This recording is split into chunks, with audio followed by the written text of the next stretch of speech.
Good morning! Another day, another vlogs na naman tayo mga kabarkads. Ngayon mga kabarkads, ating binisita itong pabahay dito sa Davao City. Tinatawag na People's Bill. Titingnan natin kung ilang building na ba nagsitayuan dito sa area. Yan ang nakikita natin dito sa drone shot is marami na rin pala. Tapos nag-update tayo dito is mga ilang piraso, ilang building pa yon. Ngayon is marami na yung building dito sa Riverside, Kalinan dito sa Davao City.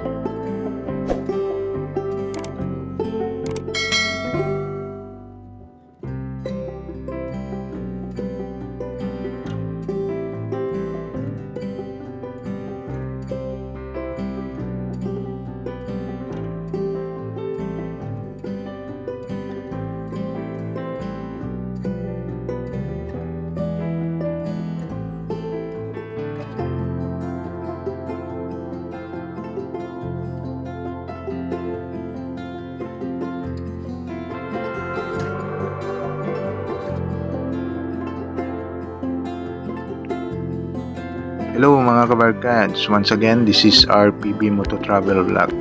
Ngayon mga kabarkads, nandito tayo sa Los Amigos sa Kalinan.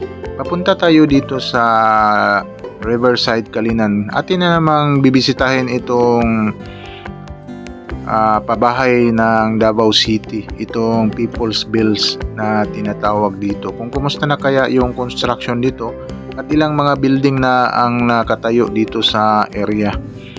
Kasi gagawaan ito ng 82 na building. Tapos each building is 5th floor. Tapos makagawa ito ng 8,200 na mga kwarto or ano tawag niyan. Yan, marami talaga yung makabenepisyo dito sa taga Davao City. Although may mga requirements na kailangan dito. Kaso lang hindi natin alam kung saan pupunta. Siguro kung mag-inquire kayo, doon na lang kayo siguro sa social housing. Kung titingnan natin sa Google Map is may address ang social housing. Parang nasa Acacia yata sa Davao City. Yan, ito yung update natin sa pabahay dito sa Davao City. Yan, let's go!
sa pabahay dito sa Davao City, itong Peopleville.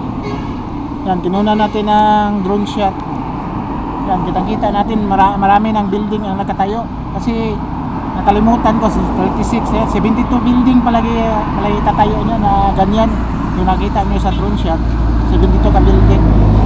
Yan, search lang natin para ma-voice over na to mamaya sa ating drone shot. Yan, siguro mamaya dito na lang, dito tayo sa Riverside Kalinan. Yan, siguro hanggang dito na lang mga kabarkads. Update lang natin itong pabahay dito sa Davao City, itong Peopleville. Yan, like and subscribe to my channel and press the button bell para ma-notify kayo sa mga video na nanonood ko, especially sa mga travel vlog natin. Sige, bye-bye. God bless.